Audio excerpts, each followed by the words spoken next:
Je vous jure que certains fans de Star Wars sont tellement insupportables.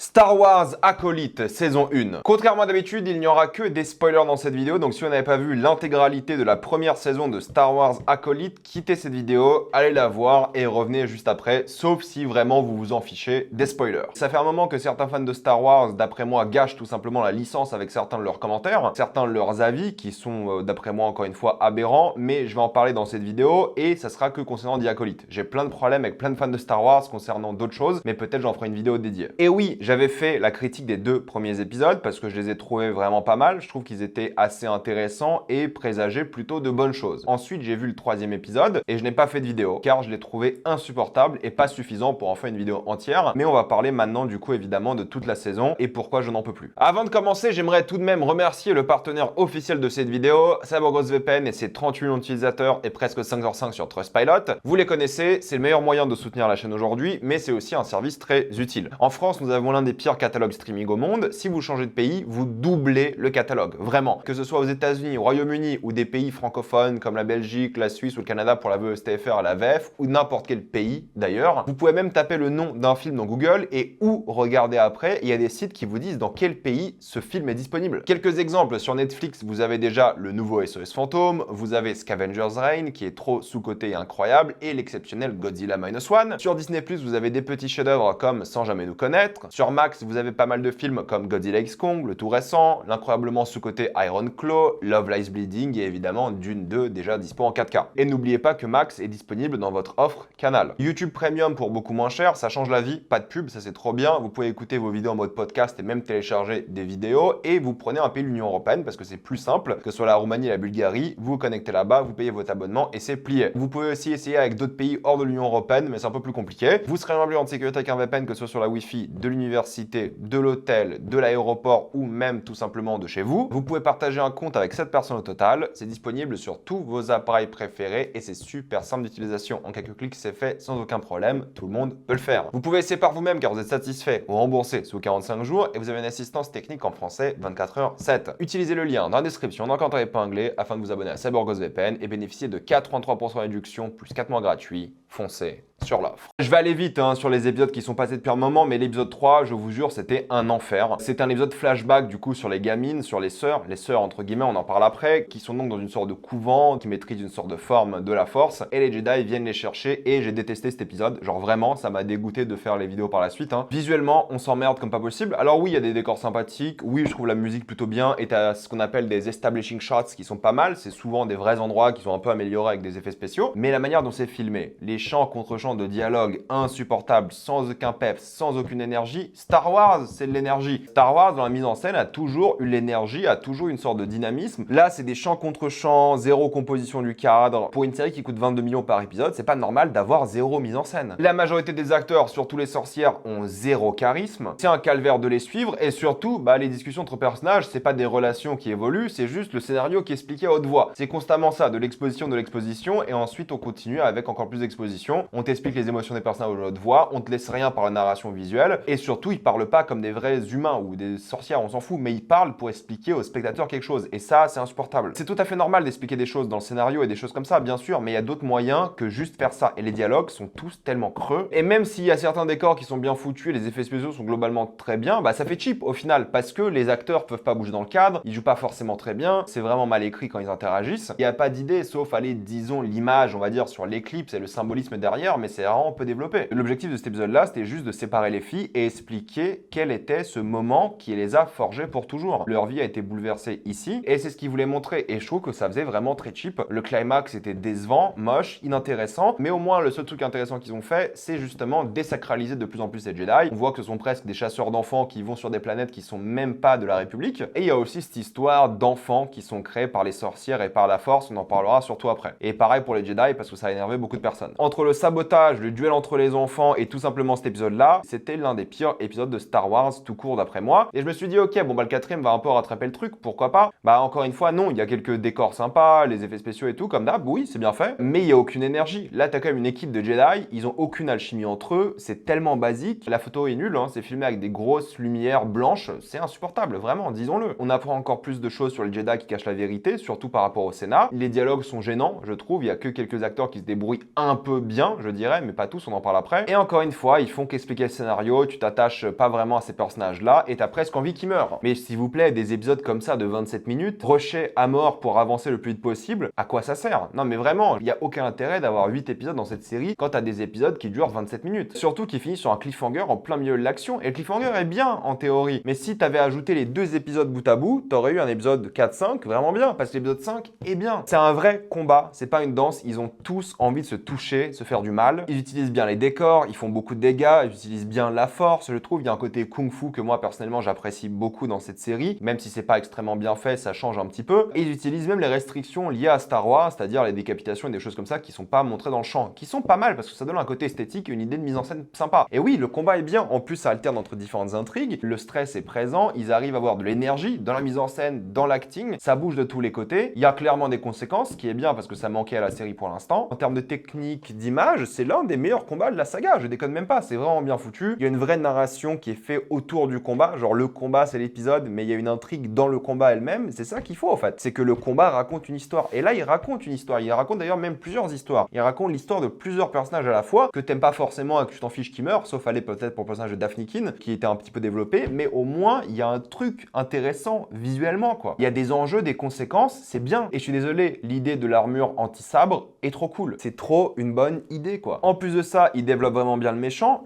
il déshumanise les autres personnes, il les appelle pas comme des personnes mais comme des objets. Je n'aurais d'ailleurs jamais pensé que Manny Jacinto, qui était le gros débile dans The Good Place, soit aussi charismatique, parce que je trouve vraiment qu'il est. Ils ont balayé un peu cette histoire de Sith ou pas pour être cohérent avec la prélogie, et ils l'ont bien fait. Tant mieux, et ça on en parle après. De même pour le parallèle LGBT, mais on en parle aussi après. Et encore une fois, les Jedi sont vus comme les méchants, ou une sorte de méchants en tout cas. Les Sith ne sont pas les seuls à commettre des crimes, et on le voit ici. C'est une œuvre beaucoup moins manichéenne que beaucoup de la saga en fait. Le choix de déshumaniser et d'avoir tué tout le monde comme des insectes est vraiment bien venu, d'où le fait qu'il y ait des insectes aussi dans la séquence. Et le fait de revenir toujours à la même chose. Les Jedi sont des gens qui n'ont pas d'identité, pas d'amour, pas de but dans leur vie, ce ne sont pas des humains. Et j'adore ça parce que je l'ai toujours dit, les Jedi sont une secte, mais on va en parler après, vraiment. C'est le meilleur de la saison, et lorsque tu fais des épisodes comme ça qui sont bien foutus, que ça dure 30 minutes ou pas, on s'en fiche au fait, du moment que c'est bien. Et je me suis dit, ok, peut-être ils vont apprendre de leurs erreurs, ils vont continuer par la suite comme ça, avec ce dynamisme et tout, mais pas du tout au fait. Dans l'épisode 6, la bonne idée, c'est d'interchanger les jumelles. Ça, c'est une bonne idée, et justement qu'elles apprennent à être bonnes ou mauvaises d'un côté ou de l'autre. Même si la bonne ou mauvaise chose sont un peu différentes dans cette série. On est d'accord, c'est pas juste Jedi gentil, Sith méchant. Et c'est là que tu vois que le méchant n'est pas si méchant que ça, parce qu'en fait, il veut juste vivre, il veut juste être lui-même. Il n'a pas envie de supprimer ses émotions comme le font les Jedi. Il a envie d'aimer, d'avoir une famille, de construire quelque chose. Et c'est ça que j'ai toujours adoré, et c'est un choix que j'ai toujours détesté dans la prélogie, c'est pourquoi est-ce que les Jedi sont des moines tibétains, sectaires, catholiques, je sais pas quoi, tout ce que vous voulez, n'importe quelle religion. Pourquoi les avoir empêchés d'avoir une vraie vie, au fait. D'où le parallèle LGBT qui est mis en avant, c'est juste quelqu'un qui veut vivre pour qui il est. Il a envie de vivre la force comme il le fait, et à la base, il était pas méchant, mais il a vu que le système l'oppressait, et il est devenu méchant. Et je trouve que c'est l'un des méchants les plus réussis de Star Wars pour l'instant. Vraiment. Parce qu'à la fois, t'es attaché à lui, tu comprends pourquoi il a été un méchant, et tu comprends qu'en fait, c'est le système qui l'a oppressé à devenir un méchant. Et ça, c'est cool. Oui, encore une fois, il n'y a pas d'idée de mise en scène. Je m'attendais vraiment à ce que les yeux s'ouvrent lorsqu'elle a mis le casque à la fin. Ça aurait été une bonne idée, mais en vrai, c'est un peu expliqué dans la suite de l'épisode, ou en tout cas dans le reste de la saison. Je crois que ça a été filmé en Irlande, du coup, il y a des plans plutôt sympathiques. Il y a une remise en question constante des Jedi, et s'il vous plaît, les Jedi qui sont insupportables. Entre le mec là, je sais même pas comment il s'appelle, insupportable, zéro charisme, c'est un calvaire de le voir jouer, et l'autre meuf aussi, mais pareil, je suis désolé, la dame verte là, oh, quel enfer d'acting, de gênance, mais après, c'est un peu le but, entre guillemets, il faut montrer quelqu'un qui est insupportable. Tu détestes plus elle que le méchant parce qu'elle a pas d'émotion, rien, et elle ment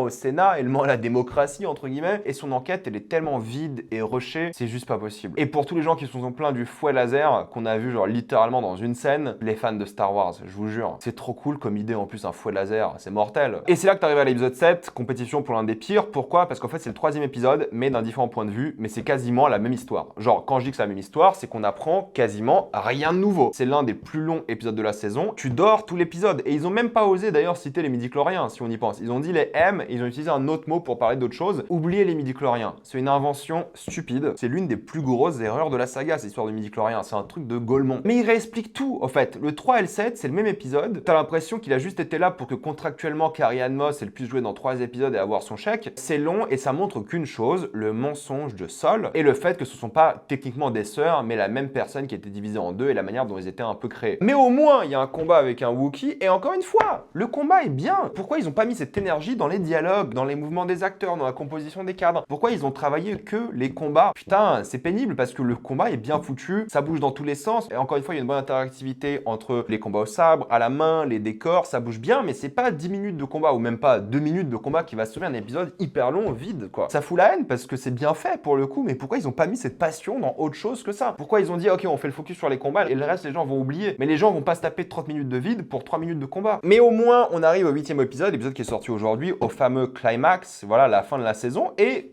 honnêtement, je trouve que c'est un bon épisode. Alors oui, il n'y avait peut-être pas besoin de faire cette courte poursuite qui a dû coûter très cher en effets spéciaux, très bien. Et oui, le climax est un petit peu long, je trouve, ils auraient dû un peu accélérer et pour le coup le rendre un peu plus court. Mais c'est encore un épisode qui tourne autour d'un combat. Et c'est ça qui est bien, c'est lorsqu'ils prennent un combat ou même n'importe quel élément, là on parle d'un combat parce que c'est un combat dans l'œuvre, mais s'ils auraient pris n'importe quel élément et ils auraient fait toute une narration bien foutue, bien cousue autour de quelque chose, ça aurait été bien. Là, le combat, il y a plusieurs intrigues, il y a plusieurs personnages qui se battent et c'est un duel idéologique avant tout. Il y a des traumatismes qui reviennent et c'est un combat encore une fois bien fait. Ils bougent dans plusieurs décors à la fois, ils détruisent ces décors. Il y a des trucs assez cool en termes de chorégraphie, des trucs un petit peu absurdes, mais c'est stylé. Il y a des hommages à des films de kung-fu comme Crouching Tiger. L'idée du sabre qui devient rouge, je trouve que c'est une bonne idée aussi qui va énerver beaucoup de personnes, mais parfois il faut oublier un peu certaines logiques et juste accepter les choses qui sont tout simplement stylées visuellement. Et c'était stylé le sabre qui passe de bleu à rouge juste par rapport à ses personnalités et ce qu'elle ressent. Mais c'est ça qui est bien, c'est de comprendre enfin que ce Jedi-là, son mensonge, a fait plus de mal que de bien. Il a presque tué un peuple, ce mensonge, tout ça de manière égoïste, disons-le, parce qu'il avait un ressenti ou quelque chose comme ça. Et le fait qu'il meure est une bonne chose, parce que les méchants dans les œuvres sont punis généralement, et je trouve que là, c'est lui le vrai méchant de l'œuvre. C'est son erreur qui a créé toute cette saison. C'est dommage qu'ils aient pas exploré ça un peu plus et qu'il ait joué en mode twist, quoi. Ils auraient pas dû le cacher depuis le début, ils auraient vraiment dû jouer sur son traumatisme, parce que Lee Sung-jae, je sais pas si j'ai bien prononcé, je suis désolé, il fait un super taf, il a appris l'anglais pour ce rôle, et justement, je trouve que son accent lui donne pas mal de charisme, et il est bon. Et je suis presque déçu qu'il soit mort, parce que j'aurais aimé le voir un peu plus interagir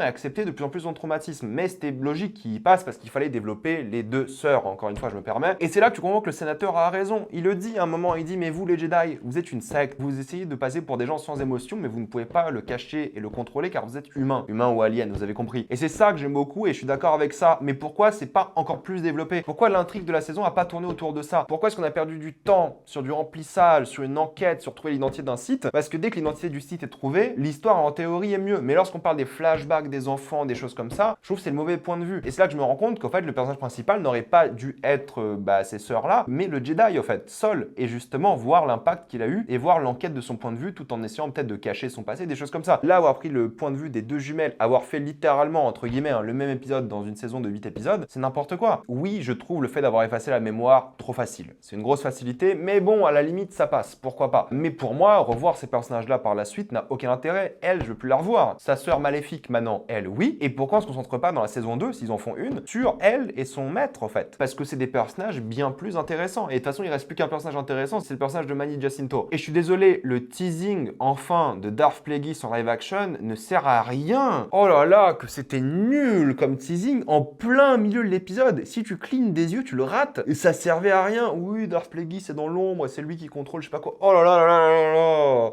S'il vous plaît, mais on est des adultes. Enfin, normalement, si vous regardez Star Wars, enfin, non, je sais pas, il y a des enfants aussi qui regardent Star Wars beaucoup. Par contre, le design de Plagueis en live action, plutôt stylé, mais il fallait y aller au bout. Donner une vraie scène avec lui, pas juste un mec qui est là comme ça, quoi. Il est caché depuis combien de temps dans la grotte? Qu'est-ce qu'il fout là? Ils auraient dû vraiment faire un vrai teasing avec, quoi. Pas juste un caméo comme ça. En plus, en plein milieu de l'épisode, c'était nul. C'est un caméo pour faire un caméo. C'est comme Yoda à la fin. Il y a des gens qui vont dire, oh, c'est peut-être pas Yoda. Non, mais je suis désolé, vous mettez un petit gobelin vert, c'est Yoda. Sinon, vous faites pas un teasing comme ça. J'ai envie de répondre aux fans de Star Wars sur plusieurs choses. Le fait que les sorcières existent en mode oui, non mais la force, c'est que les Jedi et tout. Bon, ça, si vous avez vu Clone Wars, ou même si vous acceptez le fait que certains peuples s'appellent les Jedi et certains s'appellent des sorciers et sorcières, ouais, le fait que ce soit une sorte de secte apparemment de lesbiennes, comme j'ai vu sur les réseaux, hein, c'est juste un couvent, au fait. C'est pas une propagande LGBT, c'est presque plus catho qu'autre chose, au fait. Et qu'elles s'aiment et qu'elles sont un peu plus libérées par rapport à ça, peut-être il y a un truc en plus, ok. Mais quand je vois tout le délire sur Leslie Land, qui est la showrunner de la série, qui est, d'après moi, a pas fait un très bon travail avec cette saison, soyons d'accord, je pense qu'elle est très facilement critiquable sur la qualité de son écriture durant cette saison et la direction dans laquelle va la série, parce qu'il y avait trop de remplissage et la série n'aurait jamais dû avoir 8 épisodes. C'était plié en 5 ou 6, hein. Et les angles d'attaque, d'après moi, de cette saison ne vendent pas du tout, je l'ai expliqué. Mais le fait qu'elle s'en prenne plein la gueule parce qu'elle a fait une œuvre qui, oui, est peut-être l'œuvre Star Wars la plus LGBT, non pas par rapport aux sœurs, mais juste par rapport aux méchants. Comme je vous l'ai dit, c'est un homme oppressé par le système, il ne se sent pas représenté et c'est ça qui l'a rendu méchant. Il s'est radicalisé à cause du système. Les méchants sont les Jedi et ça, je l'apprécie beaucoup pour ça. Parce que le fait d'avoir rendu les Jedi méchants, entre guillemets, hein, c'est plus compliqué que ça, c'est une bonne chose. Et je trouve que ça, c'est le courage qui manque à Star Wars pour pas vexer les fans. Mais il faut vexer les fans. C'est ça qu'il faut comprendre. Les Jedi qui sont bien moins gentils que prévu, c'est une très bonne idée. Parce que comme je vous l'ai dit, si vous réfléchissez au concept même des Jedi, c'est une putain de secte qui oppresse les gens. Et le fait d'avoir rendu le côté obscur plus passionnel et beau, sans l'avoir rendu ignoble, parce que c'est quand même un beau gosse, musclé, charismatique derrière, c'est une meilleure idée qu'un mec défiguré, dégueulasse, horrible, qui veut faire du mal. Oui, on peut critiquer le fait que ça rend Anakin moins unique, parce que si tu peux créer des gens par la force, du coup, la création d'Anakin est un peu moins unique. Ouais, je suis un petit peu d'accord. Et Anakin a toujours eu cette présence un peu christique dans la prélogie, dont j'ai encore une fois jamais été fan. Personnellement, le fait que la force ait créé Anakin, mais bon, c'est un autre débat, ça. Moi, ce qui m'énerve avec les fans de Star Wars, c'est qu'ils passent plus de temps à s'intéresser à la logique et au lore. Tu sais, ils vont analyser des fouets Star Wars, ils vont analyser une phrase qui était dite dans la prélogie qui, au fait, est bien respectée ici. Le fait qu'aucun site n'a été vu depuis 100 ans ou 1000 ans, je sais plus c'est quoi la phrase, c'est respecté ici. Vous vous faites tellement chier avec la cohérence que vous oubliez de regarder ce qui est intéressant en soi qualitativement. Et malheureusement, là, il n'y a rien d'intéressant en soi qualitativement, ou quasiment rien. Et ça, c'est dommage. C'est comme les gens qui se sont plaints du fait que le terme Yel est utilisé dans la série. Non, mais s'il vous plaît, c'est un monde de science-fiction. Si les pronoms vous dérangent dans la vraie vie, déjà, vous avez un problème. Mais surtout, deuxièmement, dans un monde de science-fiction, le concept de genre n'est même pas le même. Tu peux littéralement être ce que tu veux dans la SF, encore plus que dans la vraie vie. 22 millions pour ça, c'est pas normal. Soyons d'accord, honnêtement, je dirais pas que c'est l'une des pires séries Star Wars, mais c'est pas bien en tant que série, soyons d'accord. C'est pas intéressant, c'est pas fascinant. La qualité visuelle est peut-être un peu au rendez-vous, mais pas la mise en scène, pas la photo, pas l'acting, sauf quelques-uns, pas le scénario, pas les épisodes, pas l'intrigue, pas le développement des personnages. Vous allez pas vous rappeler de ces personnages. C'est, bah oui, une déception, c'est